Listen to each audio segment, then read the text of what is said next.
Watch out, Aaron's on air. So, today we're doing drones.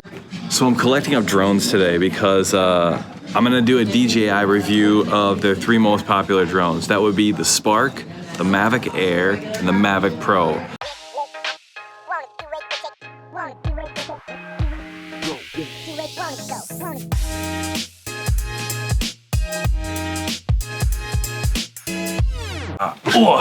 All right, guys. So what are we doing today? We're talking about drones.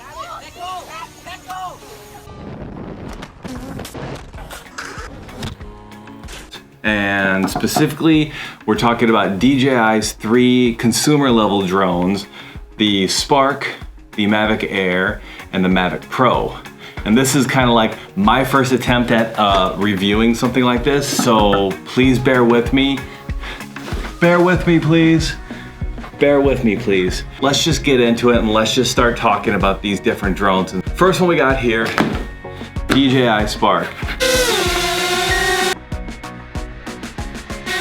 Back it up and out of here. The Spark is DJI's entry-level drone, and it's great for anyone that's just getting started. Though the Spark isn't foldable, the controller is foldable, leaving it compact to fit in almost any camera case. So let's unzip this sucker, pop it open, and here we go. This is the Spark.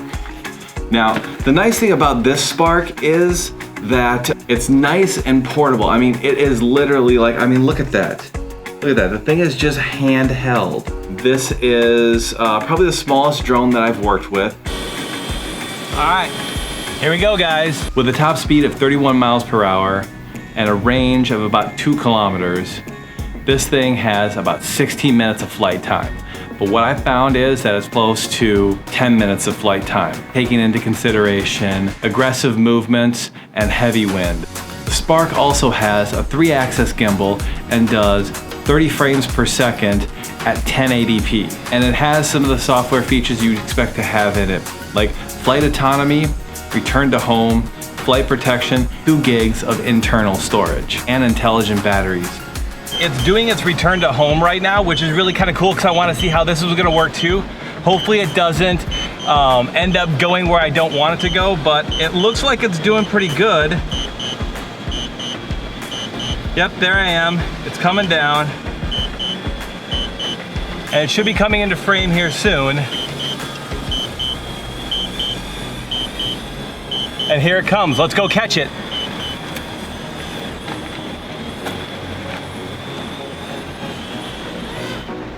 So here is the controller also. The controller, super simple. It's not like the Air where you can unscrew the little joysticks, but we're able to actually put the phone right in here. And the extra batteries, just like this size. Really nice Li-Pro batteries, so they're lithium polymer batteries, and they're smart batteries, so they track how many times they've been charged, how many times they've been discharged. And you can charge them up, super simple like, right on the back here.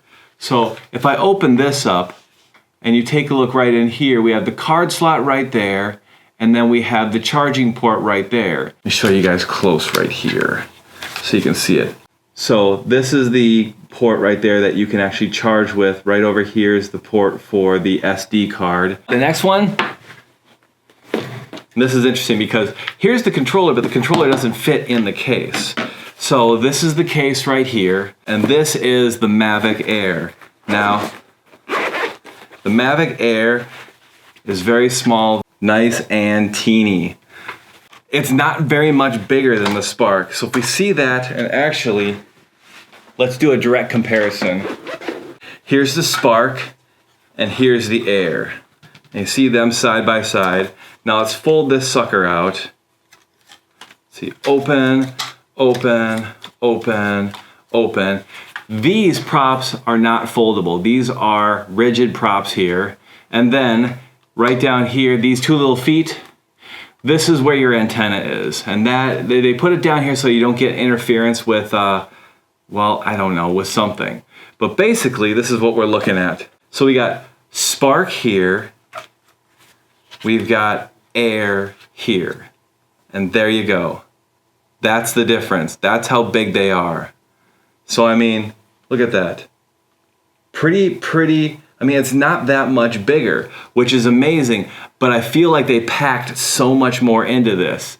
It's really super nice. The Mavic Air is foldable and portable. Probably one of the most perfect drones to stick in your camera bag. With a 3-axis gimbal and 4K video, this has a wide range that we would use for YouTube production or small level video production. It has 3-directional environmental settings and smart capture software integrated, and it has about 21 minutes of flight time, but I've noticed with aggressive handling and a decent amount of wind, that's usually going to be cut down to about 15 minutes.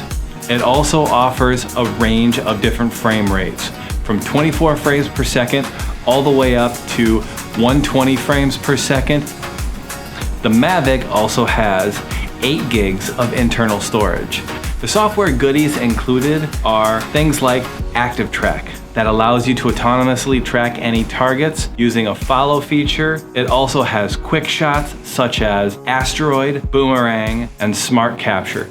And with the speed of 42.5 miles per hour, it can keep up with almost any car at a normal pace.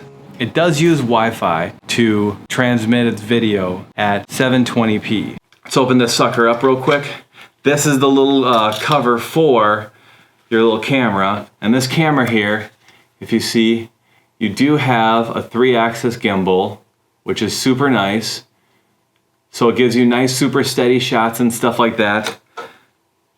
This one, same, 3-axis gimbal. Absolutely love the way that they have this set up. Now here's the brilliant thing.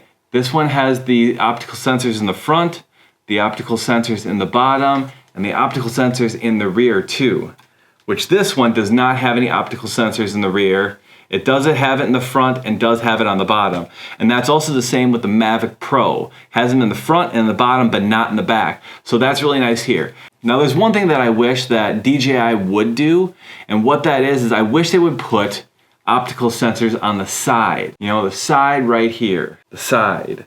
And the reason for that is because we do a lot of strafing shots. Strafing shots are awesome, especially if you have a runner running by and you want to follow them. If you have any sort of sports action going on and you want to follow it, the strafing shot needs to have some sort of optical device right here to tell us when we're getting close and avoid objects and stuff like that. That's what I wish it did have. But I digress. Let's get back into it. I'm gonna get this out of the way, and I guess I will leave this just off to the side here. So we've got the Mavic here, or the Spark here. We've got the Mavic Air here. Now this Mavic Air, like I said, it just folds up nice and simply.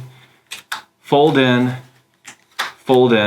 close these guys up, close these guys up, fold in, and then you're in, uh-oh, I did it wrong. There's a certain way that you're supposed to fold this stuff in, okay? And I think I always do it wrong. Anyways, so you fold this in, the front ones fold in first, and then fold in the back ones. Because this little stand here that it sits on, sits inside this prop right here. So that's how it fits nice and compact. And look at that, right in the palm of my hand. We have the Mavic Air here, we have the Spark here. There we go, Spark. And then we're gonna have the Mavic Pro in a sec. But you notice there's no joysticks here. Why is that? Because they're hidden away. And I'm sure everyone's already shown you this, but connect them in, screw them down, and there you go. Now this is actually really super nice, because if you want to shove this in your pocket, if you want to shove it in the bag really quick, you don't have to worry about accidentally breaking these off or messing with the controls too much. I mean, it's super simple, super nice, super low profile. What I really like about it also is this cable is a little bit more integrated, which makes it super nice too. But we can hook our phone just in here like we did on the last one. I'm not going to show you that for this time, just for time-saving purposes, but there we are. This is going to be it. Starting up the same way, tap once, tap again and hold. Boom, it's on. Tap once, tap again and hold. And it's off. There is no screen to this one, just like for the Spark. And the reason for that is because you use your phone for that. So let me unscrew all this stuff and put it back. And boom. And this stuff sets up pretty fast. Once you're used to it, it only takes, less than a minute to get yourself all set up and ready to go. And then the last one, the third, the biggest of the three and the oldest of the three. This one is gonna be, boom, the Mavic Pro. Let's go in here, let's open this sucker up, and here it is. Pull it out. Whoa, it's big compared to everything else. And we grab right down here to release the camera and pull the case off of it. But here it is. So remember, front feet open first. So we're gonna open those front feet up, open those front feet up. Oops, didn't mean to hit the button there. Fold these ones back, fold these ones back, and there we are. I don't even know if I can get the full view of it in this camera up here, but we'll see. I'll show it to you on this camera. So open all these blades up, and this is basically what we're looking at. So this is the size of the Mavic Pro compared to the size of the Mavic Air. It's quite substantially larger, I think, when you look at them there. And then if you compare it also then, so you got Mavic Pro, Spark. That's a big difference right there too, boom and boom. But this, I've noticed, is much more stable. The Mavic Pro, with DJI's brand of OcuSync transmission technology, can reach distances of 7 kilometers and deliver HD 720p streaming video at that range. It has an obstacle avoidance that can detect obstacles up to 15 meters away. And if you're in America, that's 49 feet away. With its massive battery, it's able to do flight times of 27 minutes. And if you have the Platinum version, it's 30 minutes of flight time. But that's more like 20 minutes with aggressive handling and with rough winds. This Mavic Pro also gives you 4K, not at the same level as the Mavic Air, but it does do 4K at 30 frames per second. So that's where we're at.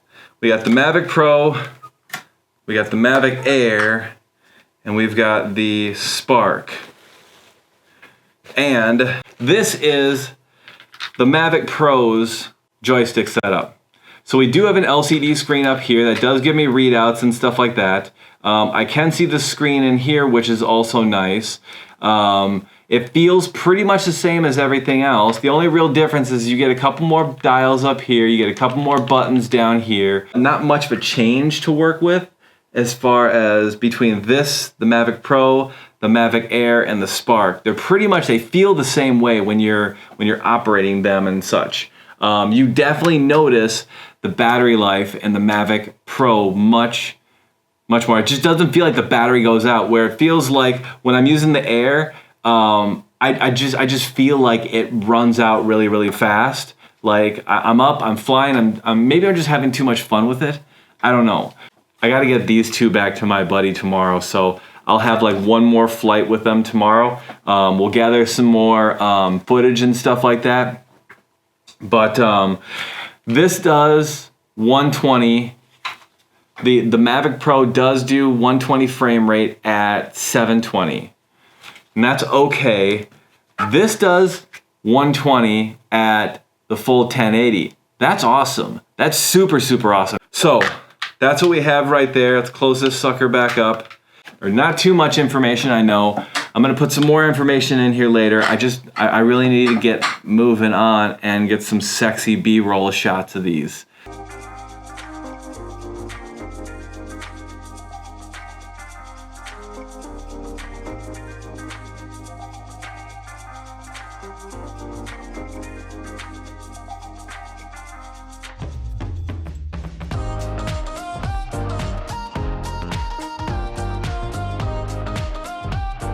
Alright guys, so as you can see, these three drones kind of fit three separate markets. The first market would be for the Spark. And And the DJI Spark is kind of like that entry-level drone user. He's more of an enthusiast than a prosumer or a professional.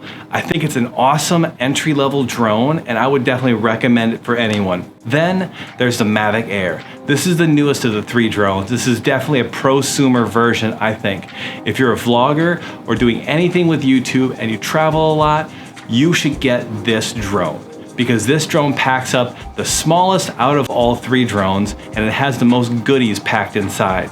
Now the Mavic Pro, that one would be more for the professional, for someone who's looking for a foldable drone that they can take out with them wherever they're going. It's gonna give you the most amount of battery time, it's gonna be the most stable, and it's gonna be the fastest. It doesn't have the best frame rates in different video sizes, though its sensor is the largest. I think that the next generation of Mavic Pro 2 is gonna have all the goodies that the Air had in it, and it's gonna be put in that larger, faster, longer lasting platform. Personally for me, I think that I'm gonna end up waiting because I want the Pro 2. I'm really excited to see what they do there, because I see everything that's coming in the Mavic Air and thinking that they're gonna just step it up a notch in the Pro 2. So that's where I'm going from right now. But if I had to buy one right now and I had to go out and use it like the way that I use my camera gear normally, which is run and gun, I would definitely go with the Mavic Air, because that one overall, it's the smallest, it's the easiest to use, it has the most variety as far as software features. It gives me 120 at 1080p, which I think is insane. And then with the tracking software and everything like that, it's got everything right now. But I'm just afraid that I'm gonna buy that, Mavic Pro 2 is gonna come out, and I'm gonna be kicking myself in the ass. So that's what I'm thinking about right now. I hope you guys enjoyed this first review. You know, this is just another crappy review from Aaron Belford. So I'll talk to you guys later.